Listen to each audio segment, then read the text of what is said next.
Conversa em estúdio agora com Luís Tomé, professor catedrático, é especialista em relações internacionais, e Carlos Gaspar, também especialista na mesma área. Estão connosco nesta emissão especial do NAU para acompanhar todos os desenvolvimentos desta ofensiva. Muito boa noite a ambos, obrigada pela presença. Professor Luís Tomé, o que é que tudo isto pode significar para a região e para o mundo? Tudo aquilo a que estamos a assistir nas últimas horas. Bom, nós neste momento não sabemos. Nós sabemos como tudo isto acabou, nós conhecemos as narrativas e as mentiras, na verdade, e o teatro das conversações que foram tidas nas últimas semanas.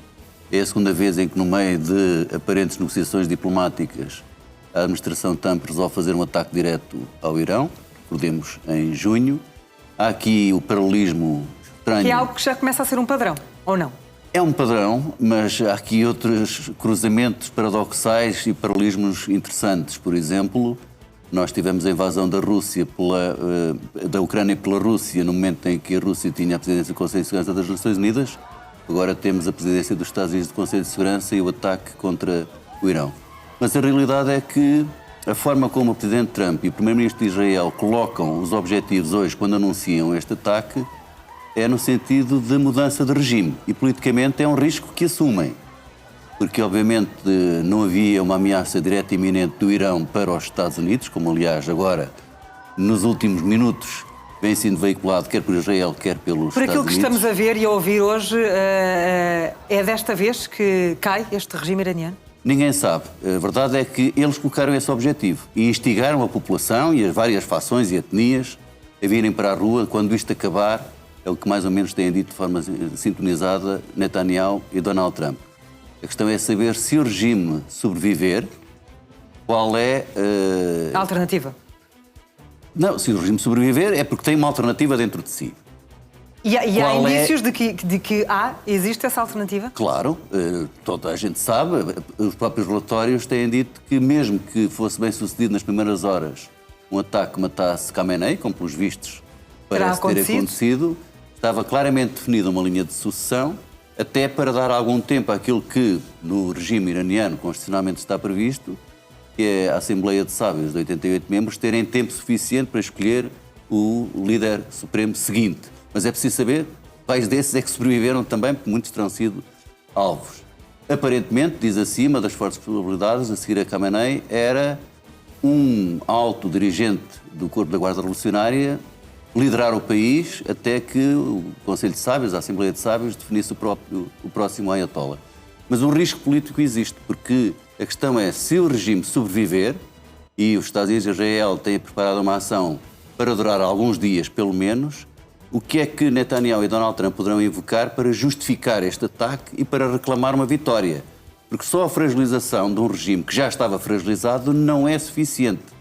Mas estamos muito longe de saber como é que tudo isto vai acabar nesta altura. Professor Carlos Gaspar, há pouco víamos em direto as palavras do secretário-geral da ONU, António Guterres, aqui a pedir claramente o fim das hostilidades e a alertar para aquilo que pode vir a acontecer. Que força é que tem a ONU para... Não tem força nenhuma no Médio Oriente. Não tem nenhuma? Nenhuma. Isso significa que esta reunião a que estamos a assistir, há pouco demos essas imagens em direto do Conselho de Segurança da ONU, aliás, estamos a vê-las, o que está a dizer na prática é que tudo isto não vai servir para nada. Não, serve para os vários membros do Conselho de Segurança, incluindo os Estados Unidos, por um lado, e a Rússia e a China, que são aliados do Irão, por outro lado, tomarem as suas posições e definirem quais são as suas prioridades neste conflito. Qual acha que é a probabilidade daquilo a que estamos a assistir hoje vir a desencadear um conflito regional? A estratégia de ambas as partes é fazer uma escalada, e uma escalada regional. Obviamente que o Irão... Mas as partes está a referir-se aos Estados Unidos e Israel? E o Irão. E o Irão. Sim. Ambas as partes têm como estratégia a escalada e essa escalada vai provocar o envolvimento de uma série de países, está a provocar já o envolvimento de uma série de países, os países do Conselho do Golfo, que vão ser envolvidos neste conflito. Mas é um conflito regional. Nem a China, nem a Rússia têm capacidade para intervir neste conflito, mas, obviamente, que a escalada vai atingir a Arábia Saudita e os pequenos países do Golfo que já estão a ser atacados pelo Irão. António Guterres pedia agora, ainda aqui em instantes, que não haja uma escalada desta tensão. Não acredita que é isso que vai acontecer, pelas suas palavras? Não é essa a estratégia do Irão. Desde logo, o Irão decidiu que era melhor combater, lutar contra os Estados Unidos do que capitular perante a pressão norte-americana nas conversações que tiveram lugar nas últimas semanas. Essa decisão aparentemente é crucial para garantir a sobrevivência do regime. É o regime teocrático que acha que tem que lutar, prefere uma guerra a capitular para tentar ainda sobreviver depois dos massacres que provocou contra as manifestações dos últimos meses. Exatamente. Professor Luís Tomé, que capacidade tem o Irão para retaliar e que tipo de retaliação? Bom, temos estado a ver lançamento de mísseis, drones, nomeadamente e sobretudo contra Israel, mas em termos de capacidades militares para levar a cabo ataques, que capacidades são essas que o Irão tem? Eu distinguiria 4 níveis de capacidades. Por um lado são as capacidades militares próprias do regime enquanto Forças Armadas e também do Corpo da Guarda Revolucionária. E as mais temíveis são os mísseis hipersónicos, além dos muitos mísseis balísticos. Estamos a falar com um alcance de 2.000 a 2.500 km e, portanto, todo o tipo de bases e dispositivo americano e países que estão neste raio são potencialmente alvos. Depois temos um outro tipo de instrumento de que o Irão pode tirar partido, ou melhor dizendo, o regime, que são os proxies, e são as milícias xiitas, e vão desde os Houthi às milícias xiitas no Iraque, na própria Síria, e portanto isto também é um perigo, claro, que o Irão pode utilizar. Depois temos as consequências que o Irão está a tentar provocar sobre a economia internacional. Desde logo, até antecipando esta ordem do Irão de encerrar o Estreito de Hormuz, muitas empresas petrolíferas, o próprio Departamento de Transporte Marítimo dos Estados Unidos aconselharam a que não houvesse navegação no Estreito de Hormuz e, portanto, isto tem de imediato um efeito no aumento dos preços, desde logo pelos seguros, do transporte. Calcula-se que isto pode levar nos próximos dias a um aumento de 20 a 30 dólares do barril de petróleo, porque no Estreito de Hormuz passa 20% do petróleo comercializado mundialmente, e um efeito em catadupa de inflação noutros setores. E depois há um outro problema que o Irão pode explotar, que são, de facto, ataques terroristas de células xiitas e de indivíduos, os lobos solitários, inspirados por um ódio, quer seja contra Israel, quer seja contra os Estados Unidos, quer seja contra os cruzados, enfim. E, portanto, são vários níveis de perigosidade. Claro que o maior risco é a de escalada na região, como as duas partes estão a querer, neste momento, fazer. Quando falamos de terrorismo e de lobos solitários, de consequências na economia, aí já estamos a falar muito para lá da região do Médio Oriente. Mas nesta fase é tudo muito precoce. Terá sido devidamente ponderado, mas não há nenhum cálculo em qualquer conflito, inicialmente, que seja exatamente assim cumprido com o decorrer do conflito. Por isso é que se diz sempre que nunca sabemos como acaba. Professor Carlos Gaspar, pegando aqui nestas palavras, parece-lhe que Estados Unidos e Israel pensaram aqui num plano B ou só pensaram nestes ataques incisivos, atingir altos funcionários e autoridades iranianas, mas depois, o dia seguinte, ainda está por pensar? Pensaram com certeza. O modelo dos Estados Unidos neste ataque contra o Irão é o modelo da Guerra do Kosovo em 1999. Os Estados Unidos estão preparados para fazer uma guerra aérea, estritamente uma guerra aérea contra o Irão, sem intervenção de forças militares no terreno, e estão preparados para fazer essa campanha aérea durante várias semanas, se for necessário, para criar as condições para deitar abaixo o regime teocrático. Não é nada evidente, obviamente, que tenham sucesso, mas é essa a estratégia que está em cima da mesa e à qual nós vamos assistir nos próximos dias e nas próximas semanas. Professor Luís Tomé, estamos aqui perante quase aquilo que eu diria uma novela, porque há aqui já muitas notícias contraditórias, porque temos Israel a confirmar à agência de notícias Reuters que Ali Khamenei, o líder supremo do Irão, morreu. Depois temos também Donald Trump aqui a dizer que Khamenei terá morrido, sentimos que é uma história verdadeira, e depois temos o Irão a negar a morte de Khamenei e a dizer que está firme e inabalável a comandar no terreno. Até cheguei a esse pormenor. Agora estamos aqui numa guerra de sim ou não relativamente ao destino do líder iraniano. Isto também faz parte da estratégia de guerra. É evidente, como faz parte esta notícia por confirmar do lado iraniano de que terão morrido 85 pessoas num ataque israelita a uma escola, como está por confirmar aquela que é a notícia do lado do Irão de que terão morrido centenas de soldados americanos nas múltiplas bases, 14 reivindicam eles, americanas atacadas na região. Faz parte a narrativa de contra-informação e desinformação, porque se percebe que este tipo de informação pode afetar a moral, os apoios, as alianças de um lado e do outro. Portanto, enfim, acumulam-se os sinais de que Khamenei terá sido atingido, terá sido mesmo morto, mas enquanto o regime iraniano não assumir definitivamente, ou haver provas totalmente de fontes independentes que o confirmem, não podemos assumir isso como verdadeiro, porque pode fazer parte de uma campanha de guerra psicológica e isso aplica-se a todas as partes, por aí não há nada de estranho.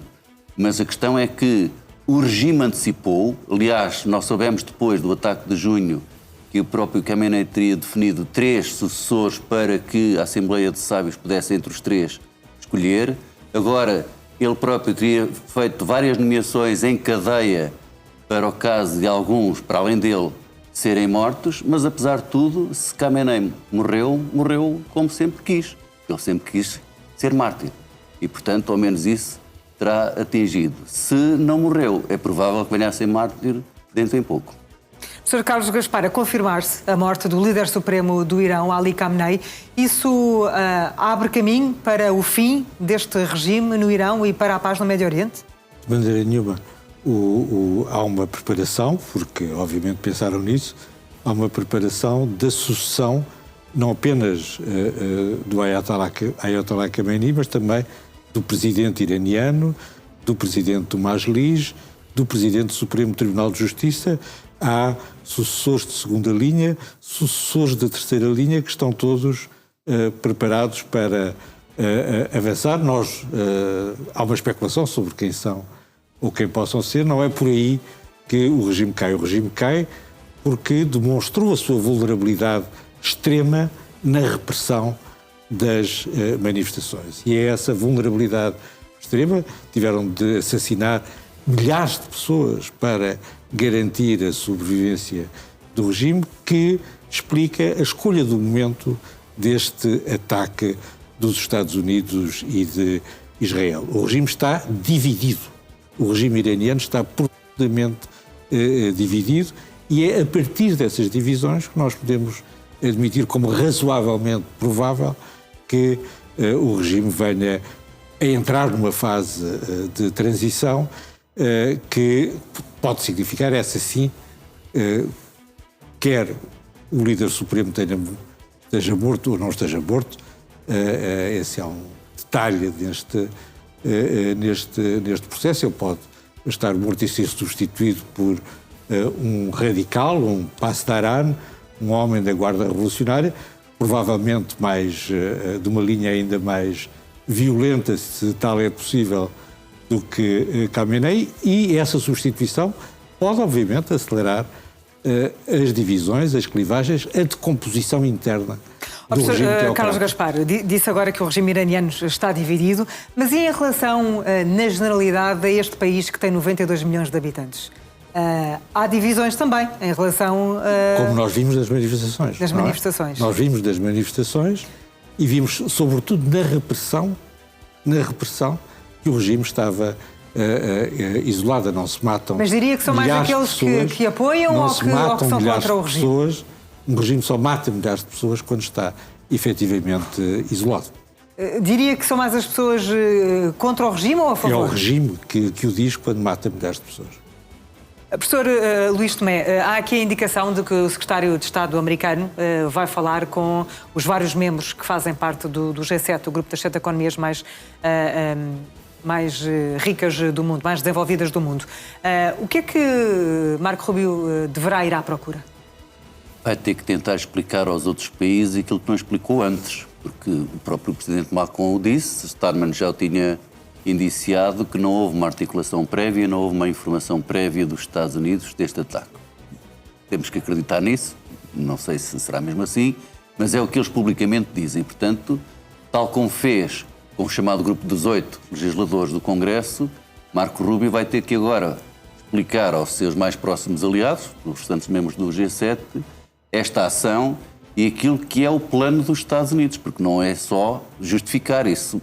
Duvido que Marco Rubio se prestasse a falar com os seus homólogos só para explicar porque é que os Estados Unidos fizeram isso. Vai ter que lhes explicar qual é o plano, qual é a visão, o end state, se quisermos, o plano da administração Trump na sequência deste ataque. E, portanto, vai também, creio eu, pedir auxílio para ajudar os Estados Unidos a levar avante isso. É sabido que os Estados Unidos têm estado em conversações há bastante tempo com os países da região. Pelos vistos, a maior parte deles desaconselhou, se não todos, esta ação. Nós conhecemos as posições dos outros países do G7, que nunca foram também defensoras de uma ação militar agora contra o Irão. E esta administração vai tentar dizer aquilo que vem repetindo. Nós temos um plano e vamos implementá-lo, se necessário, sozinhos. Neste caso, com Israel. Mas gostávamos de vos envolver. A administração Trump tem aqui que ter outra gestão. Não é só a questão do Irão, da retaliação, da instabilidade regional, enfim, das consequências do preço do petróleo para a economia mundial. Há totalmente, os equilíbrios que nós conhecíamos na região do Médio Oriente estão totalmente alterados. E há aqui uma crescente tensão entre, curiosamente, dois aliados dos Estados Unidos. E há um incómodo regional com o empoderamento de Israel e a Turquia, que está cada vez numa situação de maior hostilidade com Israel. E, portanto, também os Estados Unidos têm que gerir este novo quadro, sendo que a Estratégia Nacional de Segurança dos Estados Unidos o que dizia que a grande era de conflitualidade no Médio Oriente diminuiu e eles até poderiam retrair.